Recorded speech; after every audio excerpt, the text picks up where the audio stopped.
Беларусь пазбавілі права правядзення яшчэ адной міжнароднай імпрэзы, гэтым разам чэмпіянату свету па спартовай хадзьбе. Спаборніцтвы меліся прайсці ў красавіку 2022 года, аднак Лукашэнку бадай больш падабаюцца катаванні, кінутыя за краты беларусы, зламаныя лёсы тысячаў нашых суграмадзянаў. Як вынік, чарговая расплата за гэтае самадурства і беспакаранасць. Еўразвяз рыхтуе 5-й пакет санкцыяў супраць афіцыйнага Менску, які меркавана можа быць прыняты ўжо на пачатку наступнага месяца. Як вам такі выхад з усходняга партнёрства, спадар Макей? 20 гадзіна 29 чэрвеня, студыя Белсат, мяне завуць Віталь Бабін. Вітаю і запрашаю на выданне ўсё самае важнае цягам гадзіны ў жывым эфіры.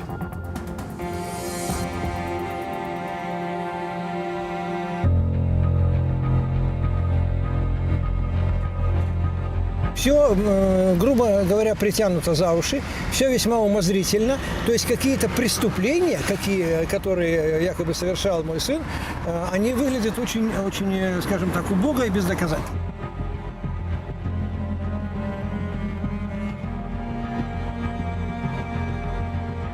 Не жалею то, что поступила так, как поступила, то, что я потеряла работу, потому что много раз я ловила себя на мысли, если бы я могла вернуть время назад, то я бы поступила точно так же, даже где-то пыталась бы, может, сделать как-то чего-то больше, чтобы внести свой вклад в этот протест.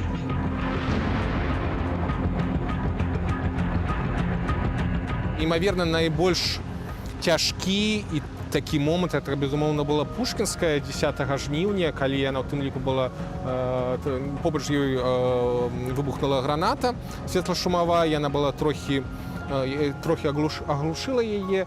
Стяг мой вольны, стяг мой смелы, стяг мой бел-чырвона-белы. Хадайнічаў аб выдаленні з суда Людмілы Гладкай. На судовае паседжанне над Міколай Дзядком сёння прыйшла вядомая прапагандыстка з Саўбелі. Суд, вядома, не задаволіў гэтае прашэнне, а вось пракурор зачытаў абвінавачанне менш чым за 10 хвілінаў. Адразу 3 артыкулы інкрымінуюць вядомаму актывісту анархісцкага руху. Арганізацыя дзеянняў, што груба парушаюць грамадскі парадак, незаконныя дзеянні ў дачыненні боепрыпасаў і заклікі да дзеянняў, скіраваных на прычыненне шкоды нацыянальным інтарэсам. Хаця, якая розніца? Былі б артыкулы, а чалавек для іх знойдзецца. Размаўляем з бацькам Міколы Дзядка Александром. Добрый вечар. Добрый вечер. Спадар Александра, што вы сёння пачулі і пабачылі на гэтым судзе над вашим сыном? Главное в том, что мы сегодня увидели нашего сына, увидели его хоть и за решеткой, тем не менее живым, здоровым, улыбчивым, свежим. Я бы сказал, он был очень сегодня оптимистично настроен, уверен в себе. Это было видно не только по его внешности, по его поведению, а по тем вопросам, которые он задавал участникам процесса в ходе судебного разбирательства. Ну и насчет того, что услышали, вы действительно начали говорить о государственном обвинителе, который сегодня озвучил обвинение. Обвинение звучит крайне слабенько, потому что в нем нет никакой конкретики, одни общие рассуждения, причем они порой были не просто общие рассуждения, они были смешными даже по своему тексту, по своему якобы смыслу, потому что в них отсутствовали, это я как юрист вам говорю, как судья в прошлом, отсутствовали все элементы, так сказать, состава преступления. 4 необходимых элемента отсутствовали. Не все, может быть, 1-2, но целиком нет. Значит, если нет всех элементов состава преступления, значит, нет самого преступления. И это действительно так.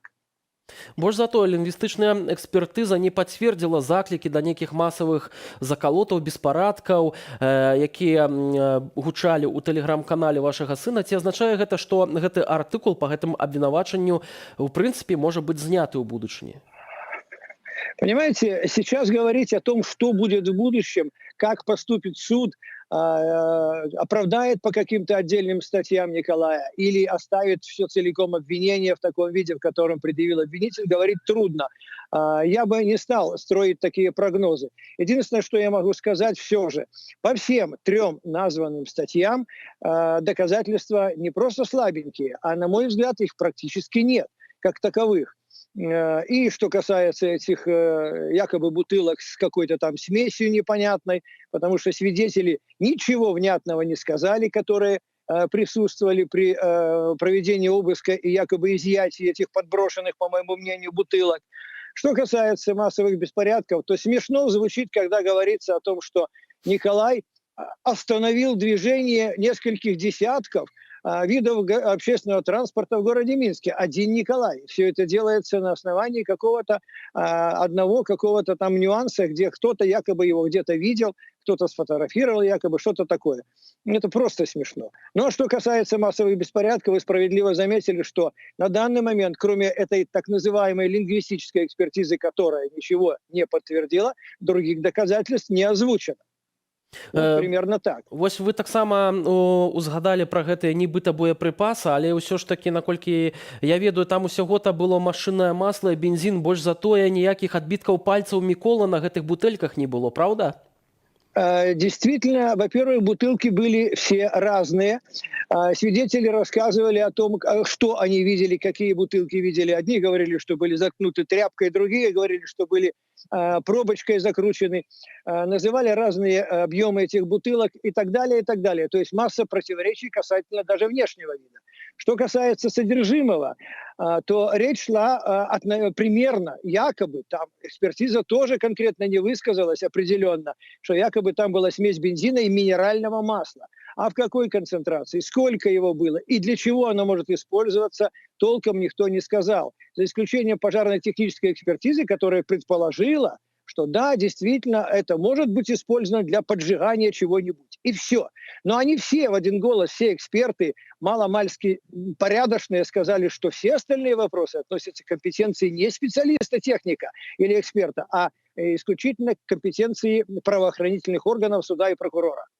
Мікола знаходзіўся у клетцы, яго ахоўвалі ажно 4 міліцыянты. Спадар Александр, на ваш погляд, чаму такія павышаныя захады бяспекі былі прынятыя падчас разгляду гэтай справы? Ну, насколько я понимаю, это не только в отношении Николая такая ситуация происходит, такое количество конвоя. Дело в том, что по своему опыту я знаю, что конвоиров, как правило, если один обвиняемый, то это в зале максимум 1-2 человека. У них есть свои инструкции, но в данном случае власть просто боится. Боится нас с вами, боится людей, которые приходят. В зал сегодня запускали очень ограниченно, по непонятным причинам, по 2 человека на лавку сажали. Поэтому в данной ситуации я могу сказать, что это исключительно страх власти перед людьми. Только лишь, что касательно количества конвоя. Раней вы, спадар Александр, заявлялі пра такі аграмезны ціск на Міколы падчас ягонага зняволення. Ці вам нешта зараз вядома пра гэтае ўздзеянне на фізічны стан, на здароўе вашага сына?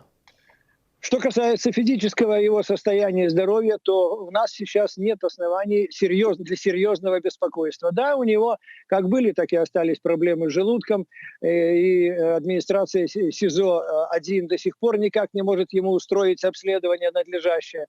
Но каких-либо серьезных физических проблем, связанных с давлением, с каким-то на него со стороны администрации или сокамерников, на данный момент у нас таких сведений нет. Я повторюсь, если бы было что-то, мы бы знали об этом, безусловно, и об этом бы публично говорили и приняли бы меры к тому, чтобы это пресечь по возможности.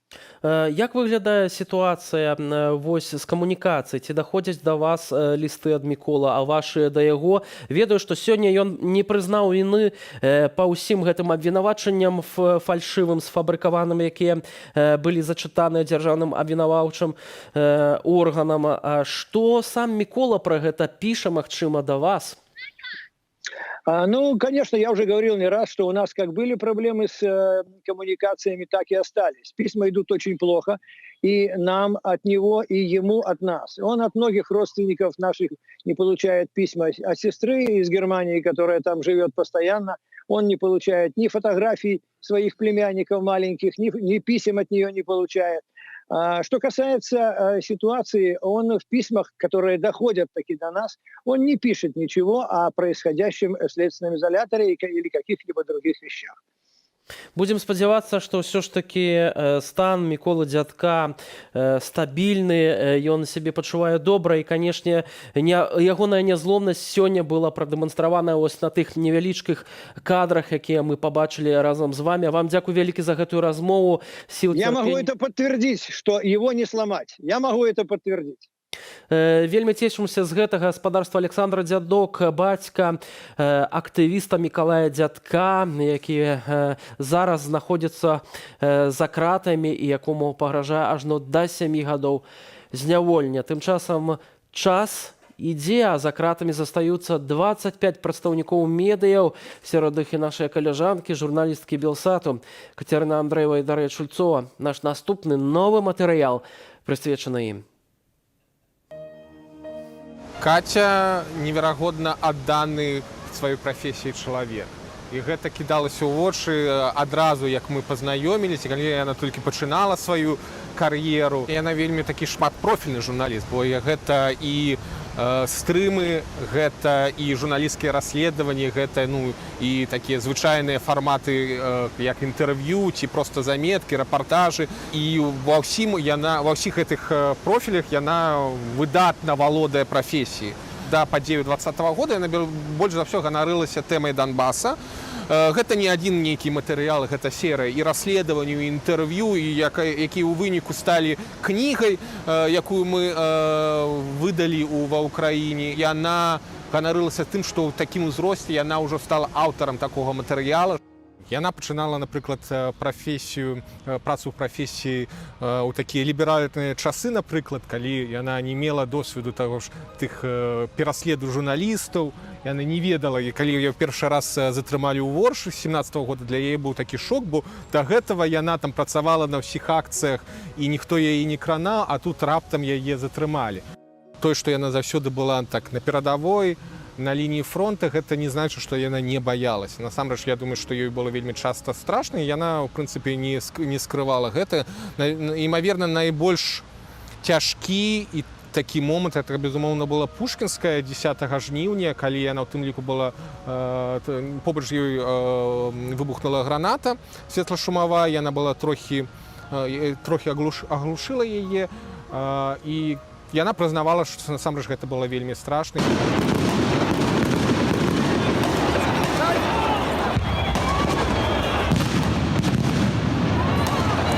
Тое, што яна насамрэч на акцыі трапіла, была арыштаваная толькі у лістападзе, а не траплялася там у жніўні, не ў верасні, калі шмат было трэшовых такіх акцыяў, калі шмат журналістаў траплялі за краты, то гэта таксама сведчыць пра тое, што яна, наколькі яна вырасла ў прафесійным плане і наколькі яна зрабіла высновы з таго, што адбывалася, з таго, што яна бачыла.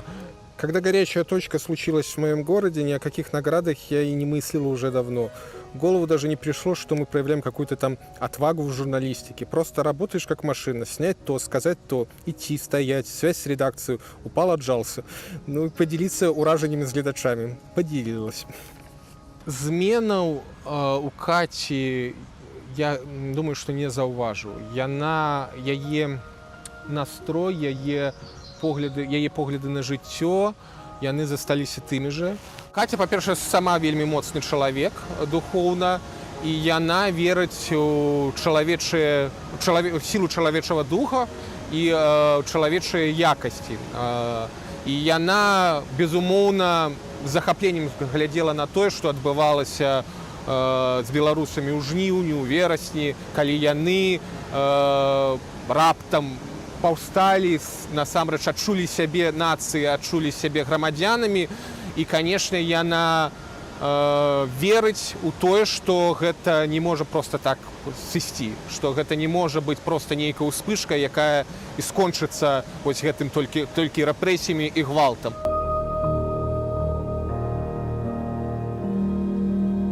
Только журналистика, только журналистика. Если не в журналистику, значит никуда.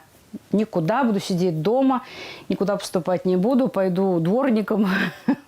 До такой степени у нее все это было настойчиво, что мы просто удивлены были.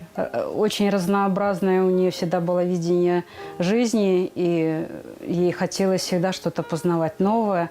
Она такая активная, всегда хотелось ей знакомиться с кем-то, дружить, чтобы у нее был большой круг общения. Всегда нужно было куда-то бежать. Она мне один раз сказала: «Мама, если ты старше меня, это не значит, что ты права». Поэтому после этих слов я закрыла свой рот и старалась уже поменьше ей указывать.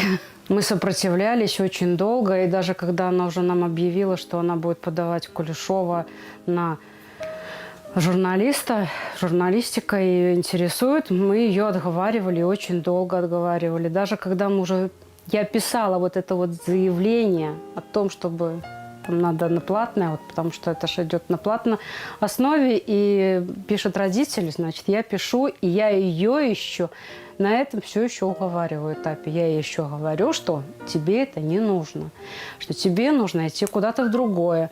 Потому что журналистика сейчас профессия очень опасная. Ну, она же в самом начале пути. Она только закончила университет. И никогда не хвасталась, что у меня там вот прям... Я думаю, что она все-таки хотела сделать что-то лучшее. И к этому стремилась, шла. И я сразу стала гордиться. И вот эти работы, которые она мне показывала, мне так просто, что моя дочь, что я вырастила все-таки не просто так там детей. У нее было это решение уехать в Минск, и я долго сопротивлялась, конечно. Долго. Я не хотела, чтобы она туда ехала. Но она решила и все равно сделала по-своему. Я где-то и понимаю, что каждый человек делает так, как он хочет делать, как он решает для себя, как лучше, наверное.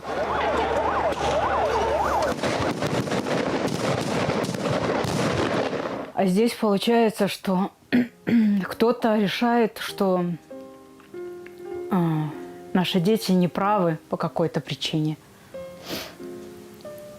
Я не могу понять, почему они решили, что они неправы. Наши дети неправы. Почему неправы они?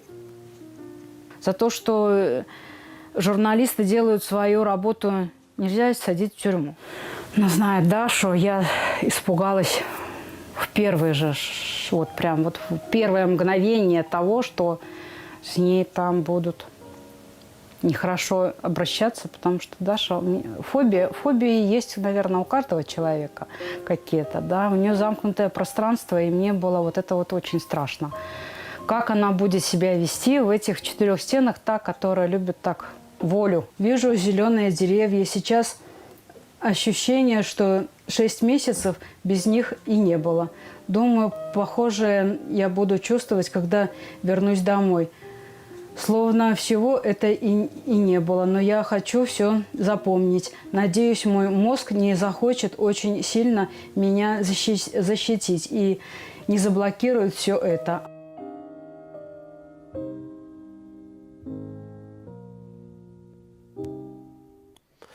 Стан здароўя Дзяніса Івашына цяпер нармальны, апасенняў не выклікае. Лекі ёсць, паведаміў сваякам журналіста намеснік начальніка гарадзенскай турмы нумар 1.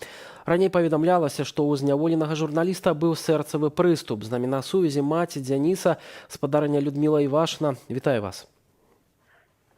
Здравствуйте. Спадарня Людміла, што новага вы сёння даведаліся пра стан здароўя вашага сына? Ну, на данную минуту уже как бы новостей никаких нет, но то, что вот где-то в обед, немножко раньше я разговаривала с заместителем начальника тюрьмы, и вот он мне сказал, что на данный момент, на тот момент, как я разговаривала с ним, он чувствует себя более-менее, что значит, пригласили кардиолога, сделали ему электрокардиограмму, приписали лекарства, и что я спросила, может быть, надо лекарства принести, сказал, что достаточно, значит, в тюрьме, в медсанчасти лекарства есть, то есть ничего не нужно. Поэтому, как бы немножко меня успокоили, но все равно тревога, как вы понимаете, осталась, потому что, к большому сожалению, до конца ведь не веришь, к большому сожалению. Але вам асабіста не прапанавалі размаўляць з Денисом хотя б по телефону, Нет, каб кон- даведацца пра яго? Нет. Более того, я ходатайство на свидание пишу регулярно и постоянно получаю отказ. И именно ссылаюсь на то, что не знаю физическое состояние, моральное состояние. И хочу видеть хотя бы непродолжительное время своего сына. Нет, отказ. Необоснованный абсолютно. Вот просто отказать и все, ничем не обосновывая.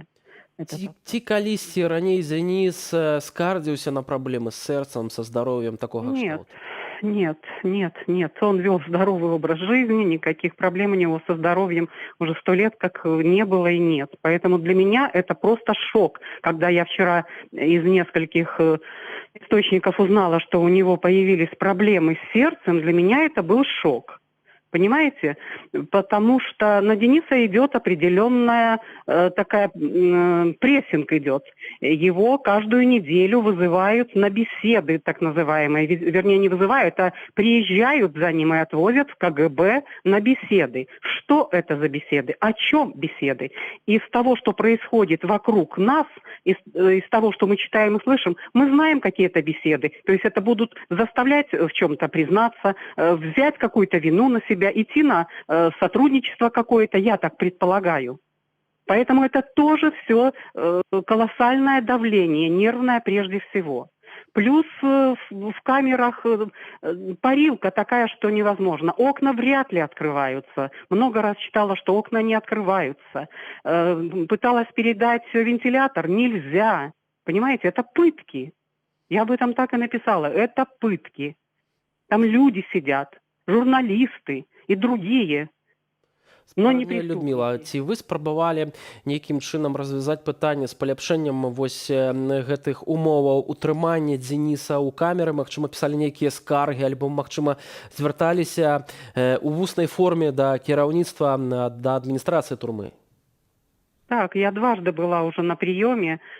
Вот собираюсь в ближайшее время идти 3-й раз на прием, потому что вопросы не решаются ни с передачей корреспонденции, мы уже непонятно сколько времени не получаем, а Денис вообще с 19 мая ничего не получает, вот, и в том числе по условиям содержания. И в том числе на данный момент основной вопрос – это обследование в больнице. Поэтому, конечно же, я пойду на прием с заявлением, ну а дальше будем посмотреть, как они себя поведут, появится ли человечество какое-то. З лістамі праблема, і апошнія лісты вы атрымлівалі яшчэ ў траўні. Пра што пісаў Денис? Якія апошнія навіны былі?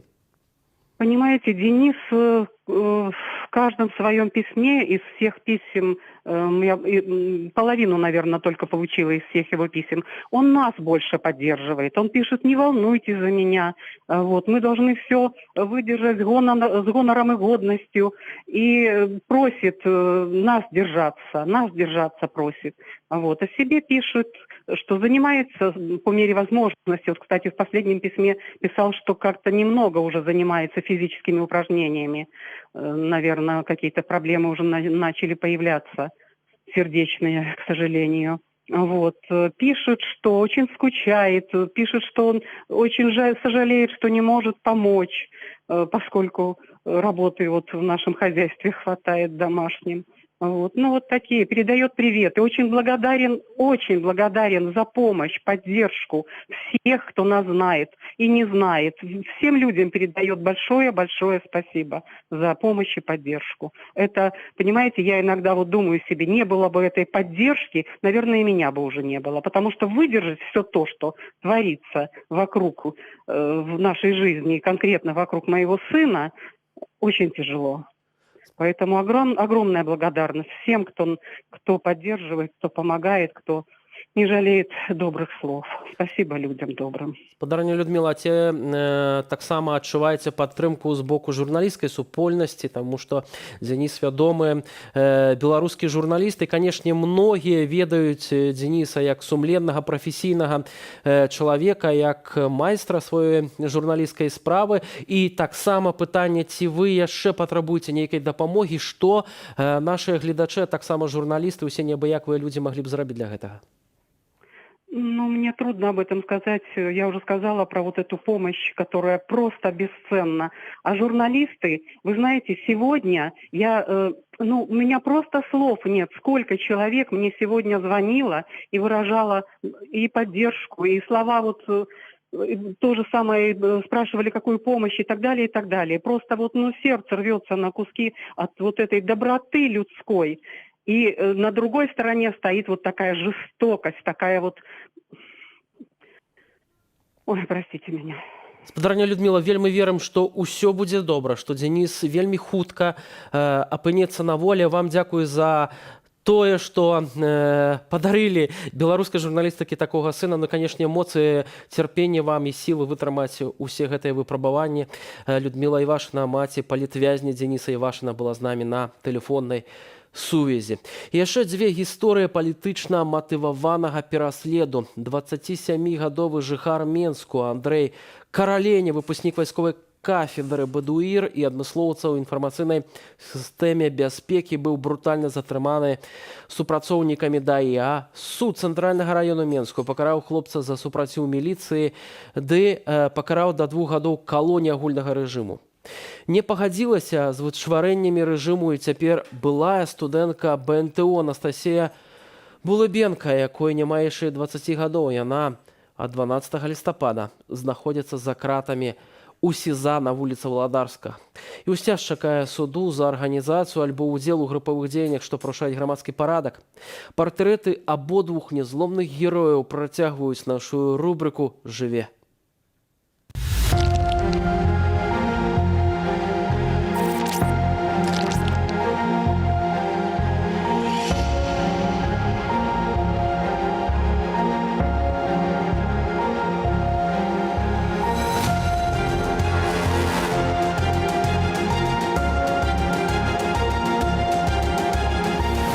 Хто сказаў, што будзе лёгка?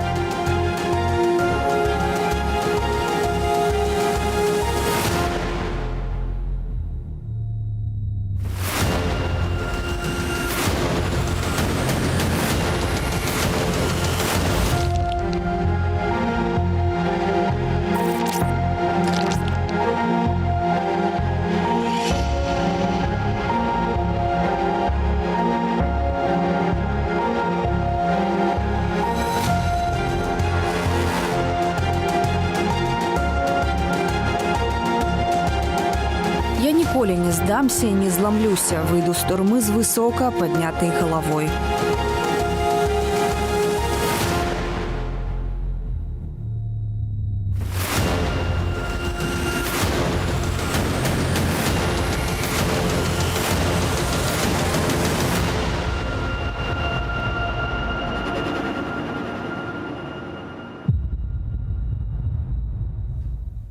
У Менску сёння высокія крамлёўскія госці. Гэтым разам сакратар Савету бяспекі Расіі Мікалай Патрушаў, які спявае з Лукашэнкам адную песню ва ўнісон, ды праводзіць з дыктатарам сакрэтныя перамовы.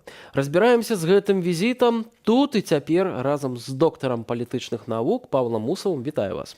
Добрый вечер. Спадар Павел, сёння Лукашенко заявіў, што Мікалай Патрушаў, старшыня Савету бяспекі Расіі, вельмі добра адлюстроўвае думкі і памкненні Лукашэнкі ў сваіх выступах, і што гэтыя памкненні супадаюць з пунктам гледжання ўсіх беларускіх спецыялістаў. Праўда, ён не ўдакладніў, пра якіх спецыялістаў ідзе гаворка. Тут жа дадаў, што перамовы будуць сакрэтна, трэба сам-насам перагаварыць. Як вы ацэньваеце гэты візіт, вось і вот гэтыя заявы?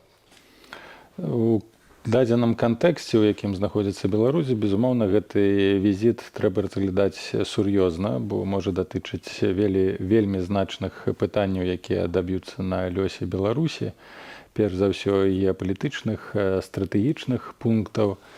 І, канешне, гэта адзін момант. Другі момант, Лукашенко, мы ведаем, што павінен расплочвацца нейкімі саступкамі за тую падтрымку і эканамічную, і палітычную, якую дае і ўсцяж працягвае аказваць Расія для рэжыма Лукашенка. І тут ён узгадаў некалькі момантаў падчас сустрэчы. Гэта перш за ўсё вайскова-тэхнічную супрацу паміж Расіяй і Беларусію, а таксама вайскова-стратэгічную супрацу. Што маецца на ўвазе пад вайсковай тэхнічнай супрацы? Справа ў тым, што ў гэтым годзе павінна адбыцца пралангацыя стацыянавання двух вайсковых аб'ектаў расійскіх. Скончваецца ў 2025 годзе умова, якая была падпісана 10 год таму, і яна павінна зараз... На тэрыторыі Беларусі. На тэрыторыі Беларусі. На тэрыторыі Беларусі гэта Вілейка і Баранавічы. Другі момант – гэта вучэнне «Захад-2021», якія адбудуцца ў верасні таксама на тэрыторыі Беларусі і Расіі. І ў кантэксце сённяшніх падзеяў яны будуць мець вельмі важнае значэнне у тым сэнсе, што павінны будуць прадэманстраваць захаду амаль гатовасць да актыўных дзеянняў, калі мы кажам пра супрацьстаянне ўжо нават і не гібрыднае. І трэці момант, які звязаны менавіта з стратэгічнай супрацай, я думаю, што ўвесь час разважаецца пытанне размяшчэння вайсковай базы альбо нейкіх дадатковых вайсковых аб'ектаў на тэрыторыі Беларусі. Фактычна на сённяшні момант вось гэты вектар прысутнасці Расіі ў Беларусі, ён можа развівацца абсалютна ў розных накірунках. Што тычыцца вайскова-тэхнічнай супрацы, то тут таксама даволі шмат пытанняў, па якіх Беларусь залежыць ад Расіі, і ў тых пытаннях, якія б Расія хацела б атрымаць саступкі з боку Беларусі, калі мы кажам пра беларускі ваенна-прамысловы комплекс, ёсць шэраг прадпрыемстваў, якія ўваходзяць у ВПК, у дзяржаўны камітэт вайсковай прамысловасці. Гэта МАЗ, МЗКТ і таксама прадпрыемства «Пелінг», якая займаецца электронікай і оптыкай. Вось гэтыя прадпрыемствы, перш за ўсё МЗКТ, магчыма МАЗ, і таксама «Пелінг», якія ўжо ўваходзяць у сумесную эканамічную фінансавую групу з Расіяй. Ну, дарэчы, МАЗ трапіў пад санкцыі акурат, так? Так, ён патрапіў тым больш пад санкцыі. Ну, фактычна, умоўна, я думаю, што гэта не вельмі моцна адаб'ецца, канешне, на тых аспектах прамысловасці, якія звязаныя з расійскім рынкам. Ну і думаю, што зараз якраз такі добрыя умовы дзеля таго, каб Расія магла на гэтыя прадпрыемствы прыдбаць фактычна задарма, бо іншым расплочвацца Лукашенко не мае чым. А вось тое, што Патрушаў заявіў, кожны раз, калі прыязджаю, вока радуе тое, што тут адбываецца.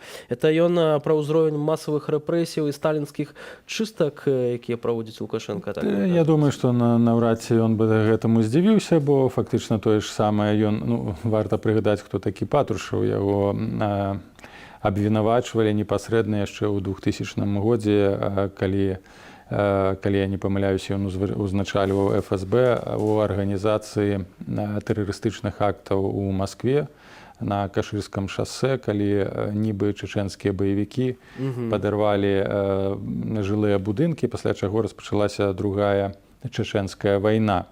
І таму, напэўна, Патрушаў абсалютна з яго боку нармальна ацэньвае тое, як Лукашенко распраўляецца са сваімі ворагамі, бо, безумоўна, ФСБ, ён непасрэдна ўдзельнічаў яшчэ ў перыяд Савецкага Саюзу, менавіта у барацьбе з дысідэнтамі, з апазіцыяй у Савецкім Саюзе, таму у гэтым ён мае вельмі добры досвед. І фактычна на сённяшні момант, калі мы ацэньваем тое, што адбываецца ў Расіі, яна ідзе якраз такі у тым накірунку, у якім ужо даўно пайшла Беларусь. І гэтак супала, што вось сёння гэты візіт і амбасадар Беларусі ў Расіі Владзімир Сямашка заяўляе, што эканамічную интеграцию с Россией, это, значит, адзіныя там нафтарынкавыя, значит, пытанні газу, электроэнергіі, транспорту мусіць закончыць до 1 студзеня 2022 года. Спадар Павел, наколькі рэальная вось гэтая дата чарговая ўжо, якая называецца? Ну, калі мы кажам пра працэс інтэграцыі, то, безумоўна, кропка ў гэтым працэсе можа быць пастаўлена ў любы момант. І гэта другі ўжо аспект, калі мы кажам з аднаго боку пра такія вайсковыя аспекты, стратэгічныя аспекты, ну, ўжо геапалітычны, эканамічны, то, безумоўна, гэта будзе азначаць, ну, канец суверэнітэта дзяржаўнага, хаця на сённяшні момант мы бачым, што беларускі суверэнітэт амаль знішчаны дзеяннямі Лукашенка, падарваны, і таму Расія застаецца толькі чакаць.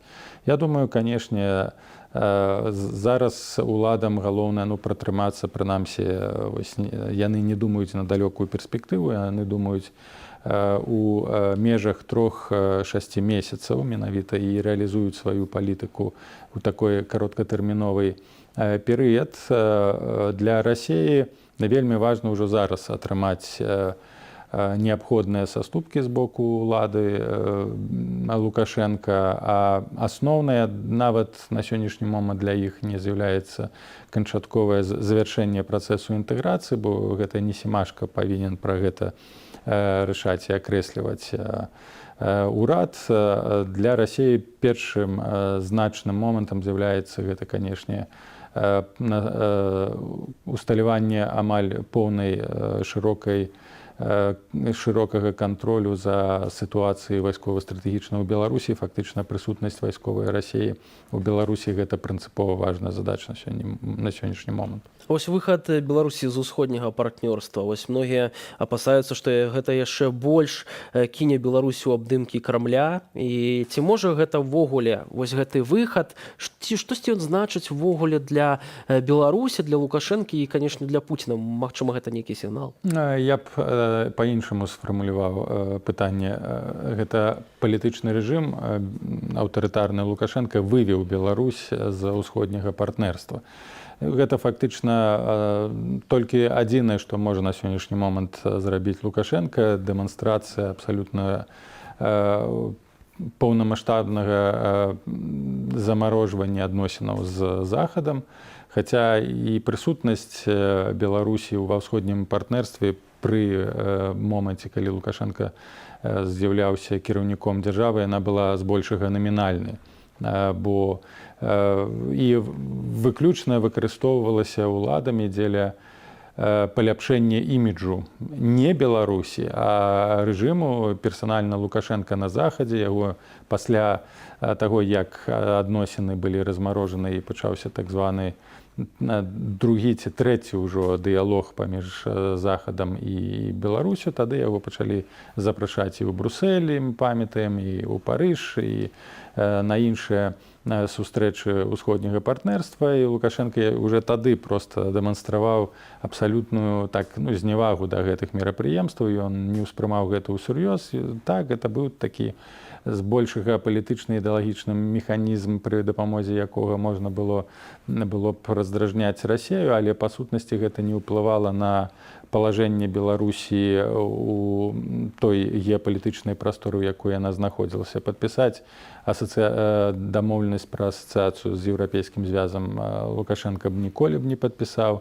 Нейкія паглыбленыя эканамічныя адносіны з еўразвязам Лукашенка б на гэта не пайшоў. Так, былі, безумоўна, прагрэсіўныя моманты у супрацы з еўразвязам. Гэта абмежаваная, скажам так, безвізавая прастора для еўрапейцаў у Беларусі. Гэта памяншэнне, калі Беларусь падпісала дамоўленасць пра рэадмісію, памяншэнне коштаў за візы з 80 да 35 еўра. Але зараз, што цікава, калі Захад не прызнае беларускую ўладу Лукашенка за легітымную, для пэўных дамоўленасцяў патрэбна двухбаковая скажем так, подпісы, то зараз, напрыклад, нішто з пункту гледжання і палітычнага і з пункту гледжання палітычнай волі не перашкаджае еўрапейскаму звязу ввогуле адмяніць візавы рэжым для беларускіх грамадзянаў, асабліва ва ўмовах палітычных рэпрэсіяў. Я думаю, што гэта было б якраз рашэнне на час, якое на сённяшні дзень вельмі патрэбна беларусам. Ну, прынамсі, калі гэтая дамоўленасць разарваная, каб еўразвяз не вырашыў знову падняць кошты. Ну, ось акурат такі еўразвяз запэўніў беларусаў, што кошты назад не будуць падняты. Я б параіў якраз такі ввогуле альбо адмяніць кошты для беларусаў за візы, альбо ввогуле ва ў тых умовах знесці візавы рэжым. Ну што ж, дзякую вялікі за гэтую размову, за гэты аналіз. Павел Усаў, доктар палітычных навук, быў спадарства нашым госцем. Ну, мы іншую тэму прапануем спадарству. Беларуская дзяржава выбудавала ўсё так, каб людзі былі несвабоднымі, не змагаліся за свае правы, моўчкі праглыналі ўсё, што ім даюць, і не патрабавалі большага. Гэтак мяркуе былая машыністка крану Менскага трактарнага заводу Ульяна Гарбачова. Праз грамадзянскую пазіцыю і ўдзел у маніфестацыях жанчыну звольнілі з працы. Бесперапынны ціск змусілі яе з'ехаць з Беларусі ва ўкраіну ў Адэсу. Зум-інтэрв'ю з Ульяною зрабіў наш еўрапейскі карэспандэнт Алесь Сіліч. Сёння з намі Ульяна Гарбачова, былая машыністка крана з МТЗ. Я б сказаў, зорка нашых летне-восеньскіх пратэстаў. Ульяна, добрый дзень. Колькі вады ўцякло з нашай апошняй сустрэчы, калі мы бралі у вас каментар каля сцен завода. Ці не шкадуеце вы пра тое, што зрабілі, не маўчалі пра тое, што адбываецца ў краіне, у вынікі згубілі працу? Вы знаете, мои дела сейчас хорошо, у меня все в порядке, и я абсолютно не жалею то, что поступила так, как поступила, то, что я потеряла работу, потому что много раз я ловила себя на мысли, если бы я могла вернуть время назад, то я бы поступила точно так же, даже где-то пыталась бы, может, сделать как-то чего-то больше, чтобы внести свой вклад в этот протест.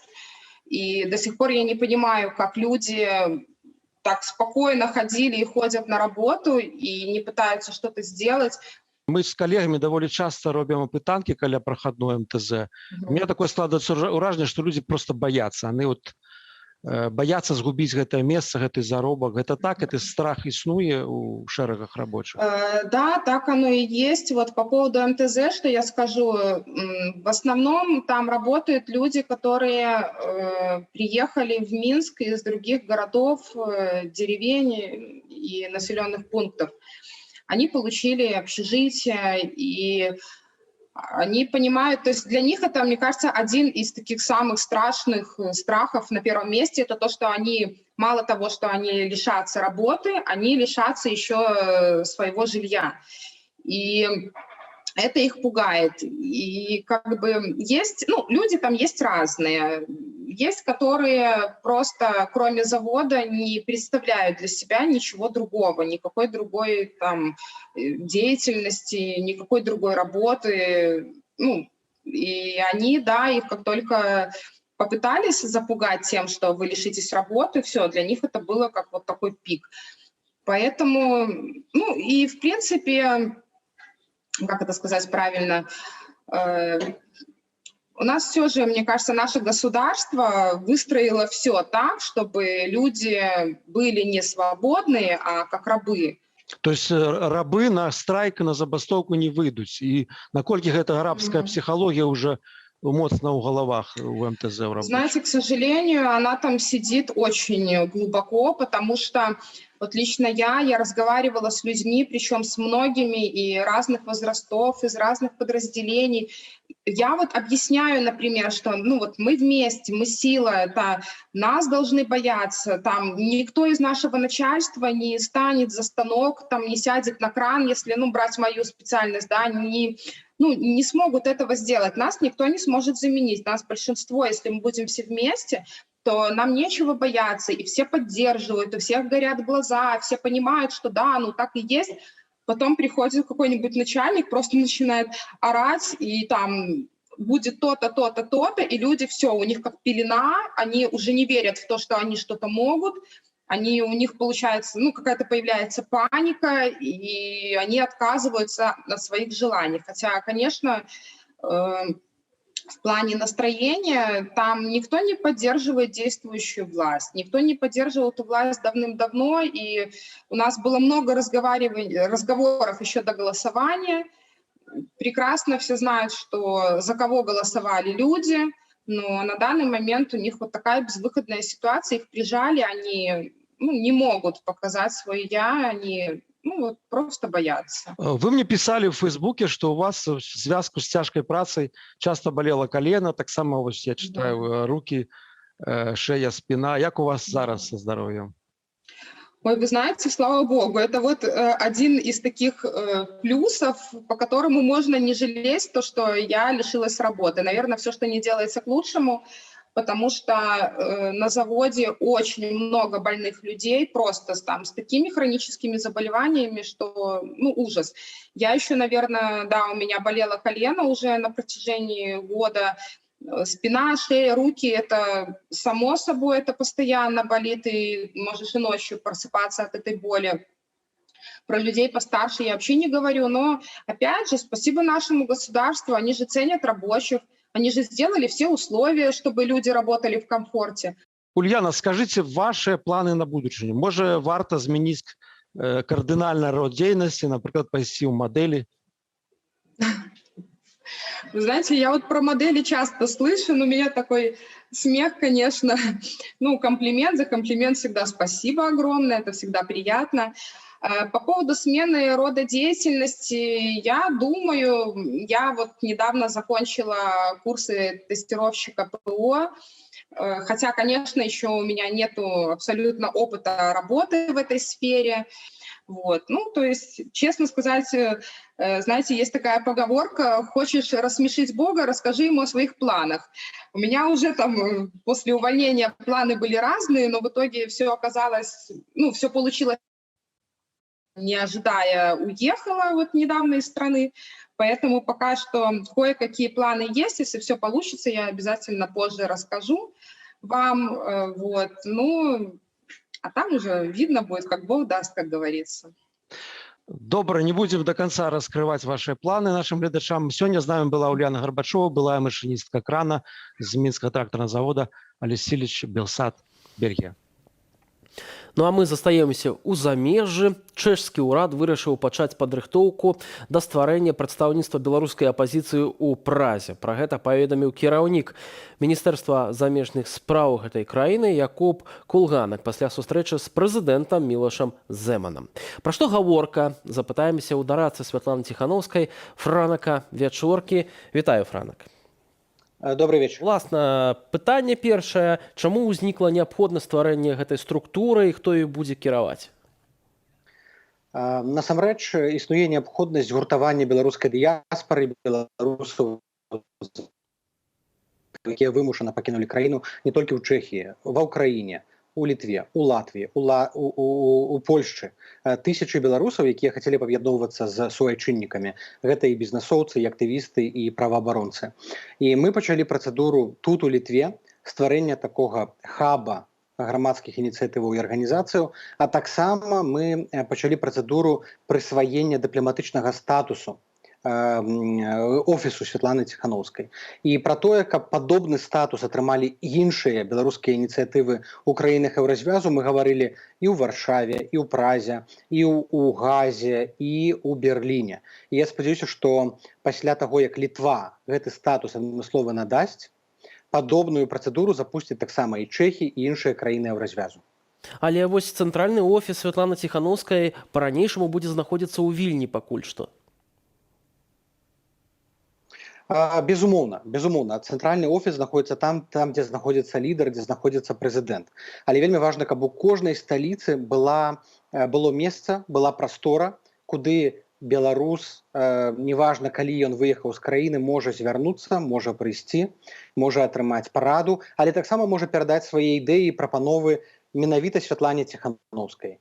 Гэты офіс у Празе, які мы зараз распрацоўваем, ён спачатку будзе мець форму недзяржаўнай арганізацыі. Як мы чакаем, гэта будзе фізічная прастора, дзе сустрэнуцца розныя грамадскія ініцыятывы, але потым мы будзем змагацца, каб ён атрымаў дыпламатычны статус, па факце статус амбасады. І потым, калі лукашэнкаўскі рэжым падзе, а гэта адбудзецца, дай Божа, неўзабаве, гэтая арганізацыя, гэтая дыпламатычная структура і стане сапраўдным прадстаўніцтвам беларускага народу. Ну вось беларуская апазіцыя ўласна наводзіць мосты паміж рознымі еўрапейскімі краінамі, у той час як афіцыйны Менск наадварот выходзіць з усходняга партнёрства. На ваш погляд, як гэта адаб'ецца на беларусах, на стасунках Менску і Брюсселю? Таксама ведаю, што Лукашенко збіраецца яшчэ высылаць бліжэйшымі днямі дыпламатаў. Вы пра гэта пісалі. Што пра гэта можна распавесці? Лукашенко паводзіць сябе як загнаная ў кут жывёла. Ён разумее, што час ягоны сышоў, і ён спрабуе выйграць трошкі больш для сябе вось гэтай шчасця, прыемнасці заставацца прэзідэнтам, і пры гэтым застацца ў гісторыі не крыважэрным монстрам, які разганяе масавыя дэманстрацыі, катуе людзей у турмах, а першым лідарам беларускай дзяржавы. І пры гэтым ён робіць настолькі гэта нягегла, псуючы адносіны не толькі з сваімі былымі партнерамі і апанентамі ў Беларусі, але сварачыся з усім светам. Зараз Лукашенко спрабуе адпомсціць за санкцыі. І з аднаго боку ён кажа, што санкцыі не працуюць, яны неэфектыўныя, мы перажывем без санкцыяў, і нават лепш нам будзе з санкцыямі. А з іншага боку яны робяць усё магчымае, каб пакараць развязаўскіх чыноўнікаў за тыя захады, якія яны прымаюць у дачыненні да рэжыму. Мы чакаем, што прадстаўніцтва ААН у Беларусі будзе істотна зменшанае. Прадстаўніцтва Еўразвязу ўжо страціла свайго лідара і будзе працаваць у такім тэхнічным рэжыме. Чакаюцца высылкі іншых амбасадараў краінаў Еўразвязу. Па сутнасці ён разрывае адносіны з многімі краінамі, якія яшчэ нядаўна дапамагалі, спрыялі Беларусі і беларускаму народу. Задача ж Святланы Ціханаўскай пераймаць гэтыя кантакты. Окей, Лукашенко, ты не хочаш быць ва ўсходнім партнёрстве, але беларускі народ хоча. Таму Святлана Ціханаўская учора заявіла: Беларусь не будзе выходзіць з усходняга партнёрства, гэта не ў нашых інтарэсах. І калі Лукашенко вызваляе крэсла, яго зойме Святлана Ціханаўская. Калі Лукашенко не хоча ўдзельнічаць у еўрапейскіх праграмах, не хоча ўдзельнічаць у абменах для студэнтаў, Святлана Ціханаўская будзе гэтым займацца. Лукашенко ўжо перастаў быць прэзідэнтам дэ-юрэ, і дэ-факта ён адмаўляецца ад таго, што рабіла яго калісьці лідарам дзяржавы.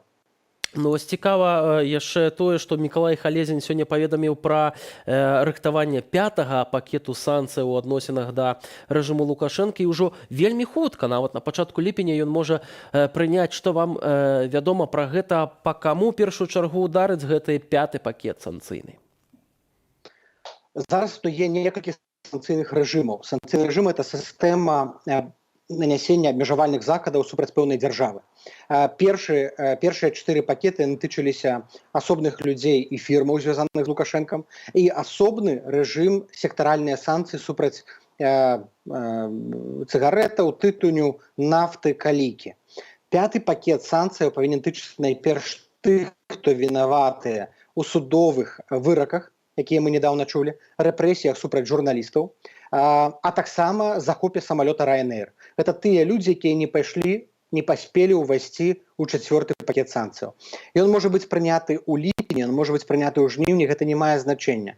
Важна тое, што мы пачулі учора ад Габрыэлюса Ландсбергіса, ад Барэля, ад Шарля Мішэля, што ціск на Беларусь не зменшыцца. І самае важнае, гэта санкцыі, якія плануюць прыняць Злучаныя Штаты Амерыкі. Гэтыя санкцыі павінны залатаць тыя дзіркі, якія засталіся ад санкцыяў Еўразвязу. У Еўразвязе засталіся нейкія лазейкі, што, маўляў, кантракты ўжо заключаныя не пераглядаюцца і так далей. Санкцыі Злучаных Штатаў Амерыкі павінны быць усеабдымнымі. Яны таксама маюць характар міжнародны. І калі, магчыма, да сённяшняга дня Яра ўсё яшчэ можа купляць частку калійнай прадукцыі Беларусь-Калія, пасля амерыканскіх санкцыяў у жніўні яна ўжо зрабіць гэта не можа. Таму я думаю, што зараз мы стаім перад унікальным гістарычным момантам вярнуць справядлівасць, пакараць рэжым. І дай Божа, гэта таксама верне пратэсты на вуліцу. Тым часам рэжым усё мацней наладжвае масты з Крамлём. І вось сёння прыехаў сакратар Савету бяспекі Расіі Мікалай Патрушаў у Менск, які заявіў, што мэта вонкавых сілаў памяняць дзяржаўны лад у Беларусі. Як у офісе Святланы Ціханаўскай расцэньваеце гэты візіт?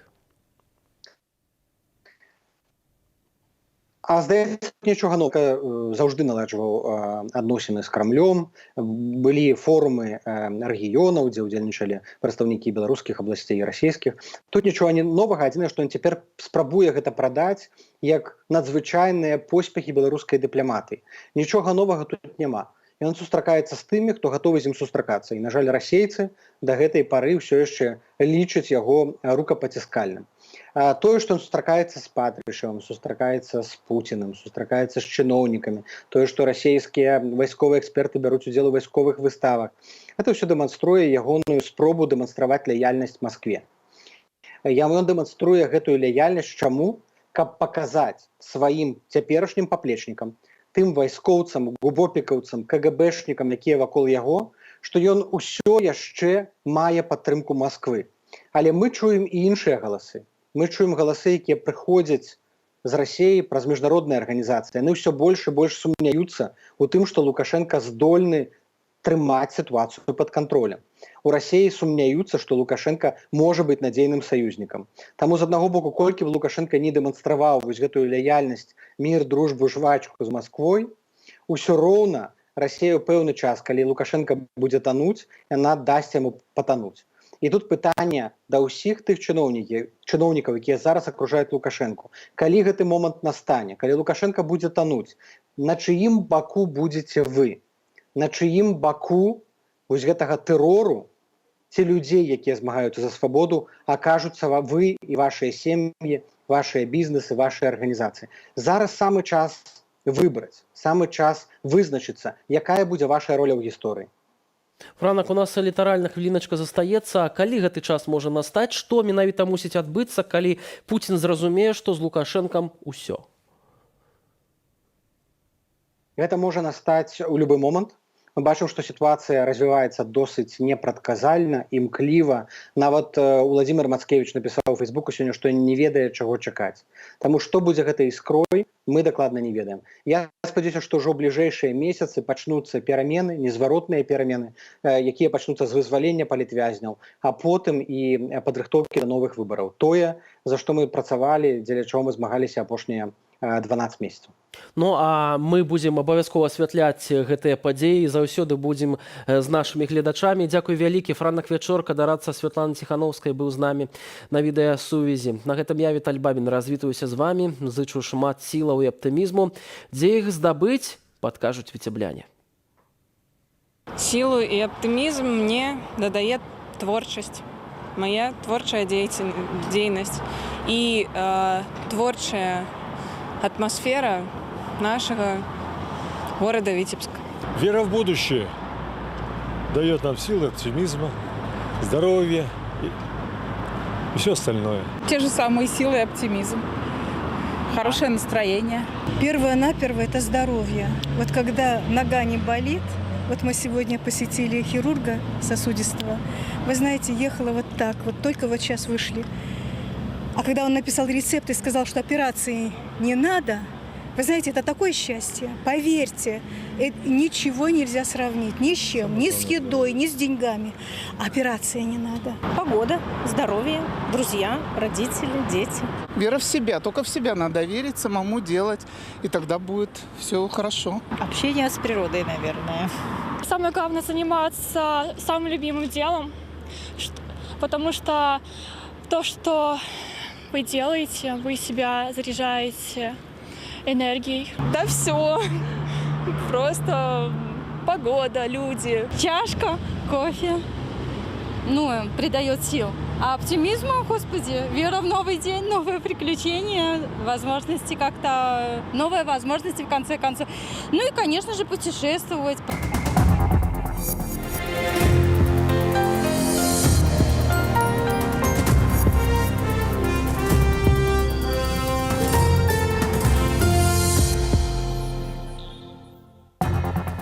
На цэнтралізаваным тэставанні па беларускай мове максімальныя 100 балаў набралі 40 чалавек. А мы па-беларуску і без цэнзуры распавядзём спадарству найважнейшыя навіны дня. У студыі для вас працуе Вольга Старасціна. Запрашаю на аб'ектыў. Гістарычная памылка ўладаў Беларусі. Што для нас зменіцца з выхадам краіны з усходняга партнёрства? Павышэнне цэнаў на візы не будзе, калі толькі беларускія ўлады уласна не спыняць дзеянні ўжо гэтай дамовы пра страшэнне візавага рэжыму. Па капейцы, ужо 19-й раз падаражэла паліва. Это будет толкать наш народ переходить на электромобили. Будем надеяться, что электричество не будет так же дорожать. Сам скраў і сам вярнуў. Распавядзём пра лёс карціны Пікаса за 20 мільёнаў еўраў. Сёння сапраўды асаблівы дзень, поўны радасці, але і эмоцый. На контрсанкцыі афіцыйнага Мінску адрэагавалі ў Еўразвязе. У Брюсселі на прыпыненне ўдзелу Беларусі ў праекце «Усходняе партнёрства» адказалі: «Мы ізалюем рэжым Лукашэнкі, але будзем супрацоўнічаць з народам Беларусі». Пра наступствы рашэнняў Еўропы і рэжыму Лукашэнкі Александр Папко. Еўразвяз не будзе заліваць беларускага народу. Так, лідары Еўразвязу адрэагавалі на пастанову Менску прыпыніць свой удзел у праекце «Усходняе партнёрства». Нягледзячы на рашэнне рэжыму Лукашэнкі прыпыніць удзел Беларусі ва ўсходнім партнёрстве, мы гатовыя працягваць працаваць з беларускім народам для ўмацавання сувязяў, развіцця рэгіянальнай супрацы і развязвання агульных праблемаў. Народу Беларуси, вы можете различивать на Евразвяз. Мы солидарны и падтрымліваем вас. Мы падтрымліваем ваше право абраць свайго прэзідэнта шляхам новых, свабодных і справядлівых выбараў. Рэжыму прэзідэнта Лукашэнкі думайце перш за ўсё пра будучыню Беларусі. Менск таксама прыпыніў удзел у дамове аб рэадмісіі. Згодна з ёю Беларусь абавязалася прыняць назад мігрантаў, якія незаконна трапілі ў Еўразвяз з беларускай тэрыторыі. Гэта было умоваю для заключэння пагаднення пра спрашчэнне візавага рэжыму, які знізіў кошт шэнгенскай візы да 35 еўраў. Ці падскочыць цяпер кошт візаў да 80 еўраў. Еўракамісія можа выступіць такой ініцыятывай, але ж гэта надзвычай малаверагодна. Зразумела, што Еўразвяз разумее, у якой сітуацыі знаходзіцца беларускі народ, і таму гэтае занепакоенне перабольшанае, і павышэнне цэнаў на візы не будзе, калі толькі беларускія ўлады уласна не спыняць дзеянні ўжо гэтай дамовы пра страшэнне візавага рэжыма. Беларусь атрымоўвала там значныя крэдытныя рэсурсы на рэканструкцыю беларускіх дарог. І там ёсць іншыя шматбаковыя праекты праз усходняе партнёрства, якія рэалізоўваліся, той самы там пакт мэраў, там альбо EU for Energy, EU for Environment, дзе Беларусь мела доступ да даволі значных там аб'ёмаў там розных сродках менавіта ў межах усходняга партнёрства. Супраца з Еўразвязам гэта не толькі ўсходняе партнёрства. Еўразвяз кансультуе Менск у пытаннях уступлення ў сусветную гандлёвую арганізацыю, дапамагае палепшыць якасць паветра ў гарадах і ўмацоўваць бяспеку АЭС. Еўрапейскі звяз вылучае Беларусі каля 30 мільёнаў еўраў за год. Дзякуючы ім студэнты ездзяць вучыцца па абмене, дробныя прадпрымальнікі атрымліваюць крэдыты на развіццё бізнесу і ўкараненне зялёных тэхналогіяў. Цяпер, паводле Еўрапейскага банку рэканструкцыі і развіцця, грошы змогуць атрымаць толькі не звязаныя з дзяржаваю фірмы. Ёсць мажлівасці беларускім студэнтам без запыту у беларускай дзяржавы в універсітэтах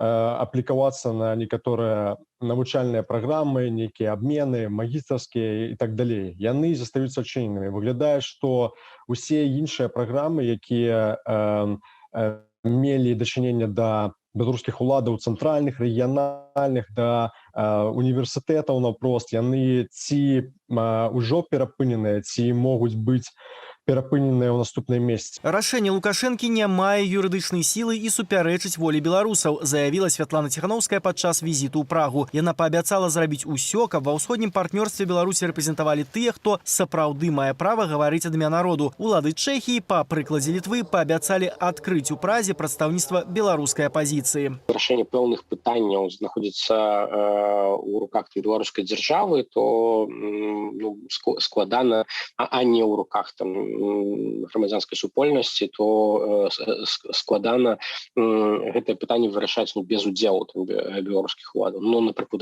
крызіс з мігрантамі, які зараз там часткова справакаваны Беларусь. Прыпыненне ўдзелу Беларусі ва ўсходнім партнёрстве не прызнала і Літва. Нелегітымныя лідары не прымаюць такіх рашэнняў, заявіў міністр замежных справаў Габрыэлюс Ландсбергіс.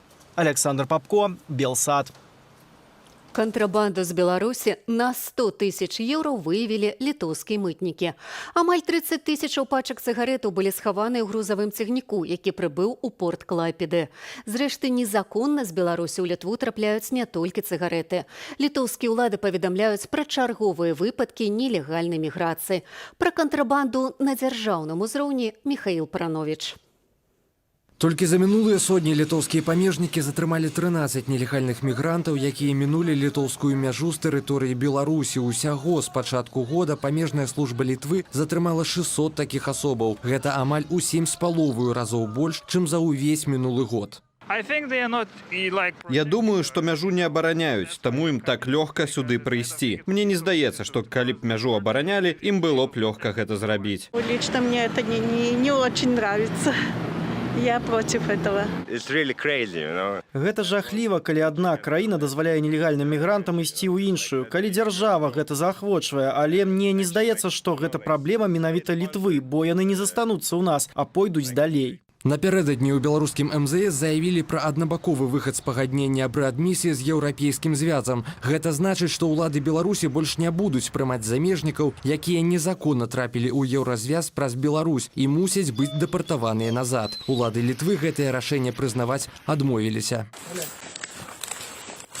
У той жа час улады Беларусі свайго дачынення да павелічэння плыні нелегальных мігрантаў на мяжы з Літвою не прызнаюць. Хоць у траўні ў адказ на ціск і санкцыі еўразвязу Александр Лукашенко пагражаў захаду, цытата: «Мы спынялі наркотыкі і мігрантаў, цяпер будзеце самі іх есці і лавіць». Пасля неаднаразова вяртаўся да тэмы. Вы нас информационно душите, методично и коллективно, рушите, пытаетесь убить нашу экономику и ждете, что мы будем тратить сотни миллионов долларов, как и прежде, на защиту ваших геополитических интересов.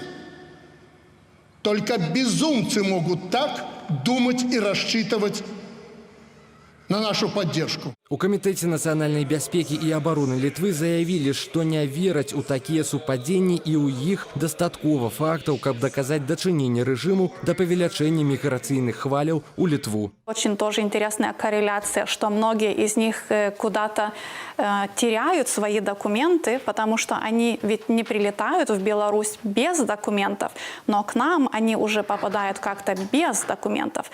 Значит, тоже режим в этом имеет руку. У камітэце дадалі, што дзеянні Лукашэнка не перашкодзяць Літве і далей прымаць беларусаў, якія бегуць ад рэжыму. Михаил Паранович, Белсат. Журналіст, блогер, пісаў і здымаў відэа на грамадска-палітычныя тэмы. Арыштавалі, катавалі. Цяпер палітычнага вязня Мікалая Дзядка судзяць. Падсудны хадайнічаў, каб да ягонай абароны дапусцілі бацьку, юрыста Александра Дзядка. Суд просьбу адхіліў. Падрабязней пра гэты ды іншыя судовыя працэсы дня Ірына Дарафійчук. Цалкам не прызнаў абвінавачванняў паводле 3 артыкулаў крымінальнага кодексу. У Менскім гарадскім судзе Анастасія Папко пачала разглядаць справу Мікалая Дзядка. На думку бацькі палітычнага вязня, абвінавачанне не грунтуецца на бясспрэчных доказах. Каких-либо, ну скажем так, внятных, конкретных обвинений, на мой взгляд, не прозвучало.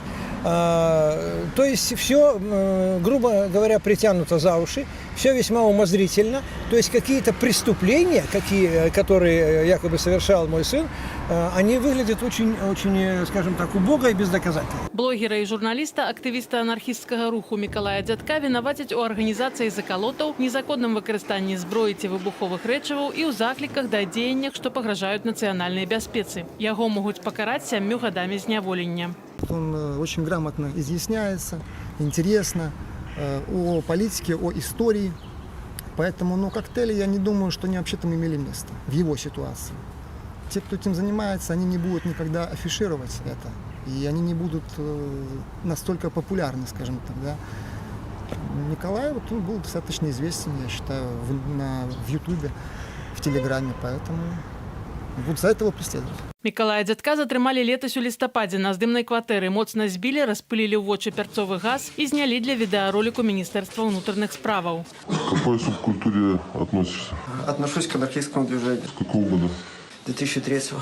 Раней актывіст ужо быў у зняволенні. У 2011-м яго пакаралі 4,5 гадамі калоніі ўзмоцненага рэжыму, нібыта за напад на амбасаду Расіі ў Менску. Вызвалілі яго ў 2015-м разам з іншымі палітвязнямі. Цяпер Міколу Дзядка неаднаразова змяшчалі ў карцар. Ён паведамляў пра адсутнасць неабходнай медычнай дапамогі ды абмежавання ліставання. Аб праблемах са здароўем іншага палітычнага вязня Дзяніса Івашына паведаміла ягоная маці. У карцары гарадзенскай турмы ў яго здарыўся сэрцавы прыступ. На следующий день, после как ему было плохо, когда его выпустили уже из карцера, его повели на консультацию или на осмотр врача, именно кардиолога. В тюрьме кардиолога нет. Может быть, повезло так, что его тут же осмотрел кардиолог, сделали электрокардиограмму, переписал лекарства, которые посчитал необходимым. И вот на данный момент ситуация стабилизировалась.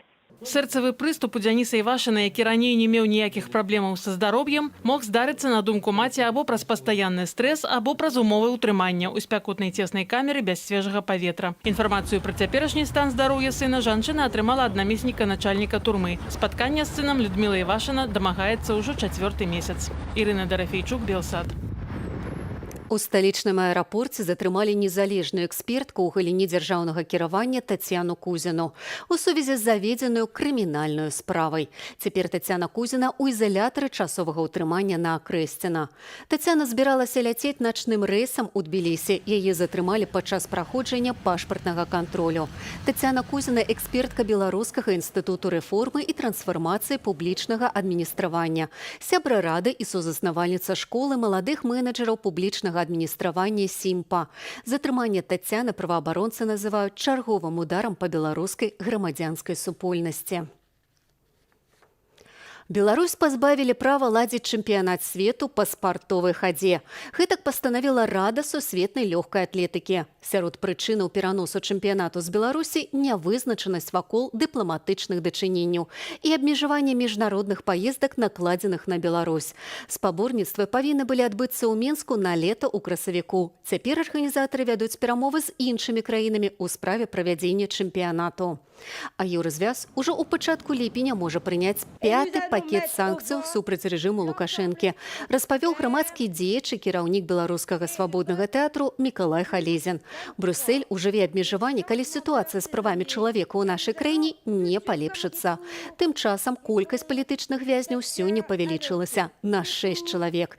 Цяпер за кратамі па палітычных матывах 526 асобаў. Падаражэла паліва. Сёлета гэтую фразу мы кажам ужо 19-й раз. Калі падаражае 20-й, то бензін і дызель будуць каштаваць роўна 2 рублі. А што яшчэ даражэе разам з палівам, распавядзе Ігор Станкевіч. Толькі за гэты год цэны на паліва ў Беларусі павышаліся 19 разоў. Агулам за паўгода яны ўзраслі больш як на 10%. Цэны на бензін і салярку штурхае ўгару рост сусветных коштаў на сырую нафту. Але гэта не адзіная прычына падаражэння, лічыць эканамічны аглядальнік Станіслаў Івашкевіч. Галоўная прычына, чаму даражэе паліва, гэта тое, што скарачаецца расійская нафтавая субсідыя з-за падатковага манеўру. І па-другое, што ў любым выпадку нават той субсідыі, што застаецца, ўжо не хапае беларускай эканоміцы, каб стрымліваць крызісныя праявы. Таму беларускія ўлады ўсё больш і больш мусяць набліжаць кошт паліва да сусветных коштаў, хаця да гэтага яшчэ не так блізка. Сёння 98 бензін каштуе 2 рублі 21 копейку, 92 – 1 рубель 89 копеек, 95 бензін і дызельнае паліва 1 рубель і 99 копеек. Манаполіст Белнафтахім апошні раз павышаў цены на 1 копейку у минулый четверг. Дорожает и дорожает. А что от нас, от водителей, зависит? От водителей не зависит ничего. Да. Ну как-то это же не только с бензином связано, со всем, с ценами на продукты. Да. У нас все дорожает. Тоже, конечно, недоволен. Каждая копейка сказывается, потому что, учитывая, что приходится заправляться достаточно часто, Вот, это ощутимо, каждая копейка ощутима. Нефть дорожает очень серьезно, хотя у нас с нефтью ничего не связано, поэтому, но тем не менее дорожает. Падаражэнне паліва цягне за сабою рост інфляцыі. Сёлета за 5 месяцаў кошты на тавары ды паслугі ў Беларусі выраслі больш як на 9%. Пры прагнозе ўраду 5% за ўвесь год. Відавочна, што гэта будзе спрыяць разгону інфляцыі, ну, а разгону інфляцыі ў Беларусі таксама будуць спрыяць і іншыя захады, у прыватнасці захады дзяржавы па падтрымцы дзяржаўных прадпрыемстваў, а таксама верагодная неабходнасць у выпадку патрэбы надрукаваць грошы, каб купіць больш долараў, каб закрыць дзіркі па пагашэнні замежнай запазычанасці. У гэтым і наступных гадах эканамічны рост Беларусі складзе не больш за 0,5%. Гэта найменшы паказальнік у цэнтральнай і ўсходняй Еўропе, прагназуе Еўрапейскі банк рэканструкцыі і развіцця. Эксперты банку падкрэсліваюць, што праз заходнія санкцыі аднаўленне эканомікі Беларусі бліжэйшым часам малаверагоднае. Ігор Станкевич, Белсат. А зараз прыклад таго, чым павінны займацца спецслужбы. Дзякуючы іх дапамозе, паліцыі Грэцыі ўдалося знайсці карціны Пікаса і Мондрыяна. Іх скралі з нацыянальнай галерэі ў Афінах 9 гадоў таму. Тады гэтую падзею назвалі рабункам стагоддзя. Карціну Пікаса коштам 20 мільёнаў еўраў знайшлі ў Рове. Карціна Пікаса мае асаблівую вагу і каштоўнасць для грэцкага народу, бо вялікі мастак прысвяціў яе барацьбе грэкаў супраць фашыстаў ды іхных саюзнікаў. Карціна мае рукапісны надпіс творцы, прысвечаны грэцкаму народу. Вось чаму было немагчыма, каб карціну не толькі прадалі, але і каб яе выстаўлялі дзе-кольвек яшчэ. Жаночую галаву Пікаса і млын Мондрыяна знайшлі ў горадзе Кератэя. Іх схаваў 49-гадовы грэк, якога лічаць адным з 2 удзельнікаў крадзяжу. Карціну «Жаночая галава» Пікаса напісаў у 1939 годзе і пасля падарыў нацыянальнай галерэі Грэцыі. На другім баку мастак напісаў «Грэцкаму народу, даніна павагі ад Пікаса».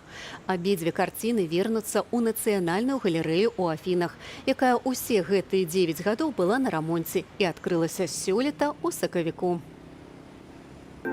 Яшчэ больш інфармацыі пра сённяшнія падзеі чытайце на нашай старонцы ў інтэрнэце. У нашых сацыяльных сетках глядзіце на YouTube-канале Белсат Ньюс, а ў тэлевізары праз спадарожнік і мабільны дадатак Смарт ТВ. Дзякуем, што вы з Белсатам. На гэтым завяршаю выданне аб'ектыву і развітваюся з пажаданнямі ўсяго самага добрага. Да сустрэчы!